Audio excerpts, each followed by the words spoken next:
দাসের মতো জীবনযাপন করবো না।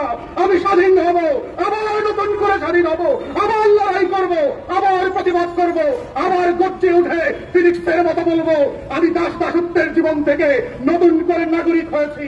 এই জন্য হচ্ছে আজকের গণশপথ।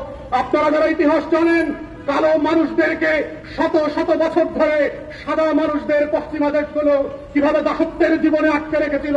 400 থেকে 450 বছরের সেই দাসত্বের শৃঙ্খল ভাঙার যে লড়াই, সেই লড়াই থেকে যদি আপনারা না শেখেন, বাংলাদেশে 1793 সাল থেকে চিরস্থায়ী বন্দোবস্তের মধ্য দিয়ে যে কলোনির শাসন থেকে জমিদারি শাসনে রূপান্তরিত হয়েছিল, 200 বছরের প্রজা হিসাবে বেঁচে থাকার লড়াইয়ের ইতিহাস থেকে যদি শিক্ষা না নেন, আপনাদের কপালে দুর্ভোগ আছে।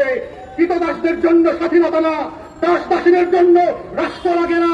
আপনাদের সিদ্ধান্ত, আপনারা কুকুর বিড়ালের মতো দাস দাসের মতো বাঁচবেন, কৃতদাসের মতো বাঁচবেন, স্বাধীন বাংলাদেশে বাঘের বাচ্চার মতো নাগরিক হয়ে বাঁচবেন।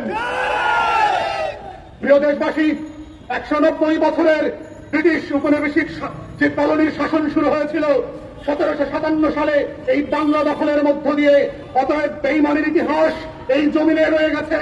মীর জাফর আলী খান, ঘসিটি বেগম, জগৎ সেন আর অমিতাদের মতো গাদ্দারদের ছিটে ফোটা বেঈমানদের ইতিহাস যদি দেখতে থাকেন, বালকপট পরে গত 7 তারিখে যে সকল নির্বাচনের নামে নাটক করে যে সকল বাটপার রাজ বাংলাদেশকে দখল করেছে, যে সকল আওয়ামী লুটেরারা আজ আমাদের সংসদকে দখল করেছে, যে সকল এই বাটপারদেরকে দেখবেন, এরাই হইল সেই 1757 সালের মির্জাফরদের উত্তরসূরি, এরাই হচ্ছে শপথ নেওয়া ঘসিটি বেগমদের উত্তরসূরি, এরাই হচ্ছে জগৎ শেখ, উমিতাদার, বায়দুল্লাহের উত্তরসূরি। আপনাদেরকে শত্রু চিনায় দিয়েছে। 7 তারিখে জনতার বিজয় হয়েছে।